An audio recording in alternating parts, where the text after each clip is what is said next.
এই হচ্ছে রিজিক, সেই হচ্ছে আলভির ছেলে, আর এই যে ইকরার ছেলে। এই যে ছেলেটাকে ফেলে তার মা ইকরা সুইসাইড করেছে, বিশেষ কিছু কারণ থেকে এটা করেছে, কিন্তু বিষয়টা হলো যে খুবই দুঃখজনক।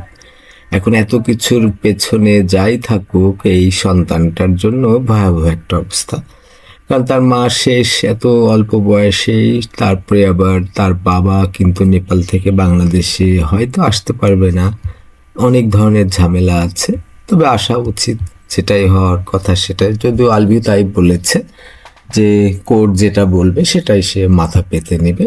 তো যাই হোক, এই ভয়াবহ পরিস্থিতি এখন নতুন না, এটা জন্মলগ্ন থেকে, পৃথিবী শুরু থেকে এটা ঘটে আসছে। মায়েরা এত কিছু করে সন্তানের জন্য, কিন্তু একটা সময়ে নিজেকে সহ্য করতে পারে না, সন্তানকে ফেলে চলে যায়। এইটা কত বড় ভয়াবহ, এটা একটু খেয়াল করা দরকার। এটা প্রতিনিয়তই ঘটে, প্রতিদিনই ঘটছে, এখান থেকে মুক্তি নাই। তারপরে সকলের একটু সচেষ্ট থাকা দরকার, চেষ্টা দরকার, একটা আহ, অনুপ্রেরণা তাদের থাকা উচিত যে তার সন্তান এত মজার, এরকম একটা সুন্দর সন্তান, তার কি লাগে।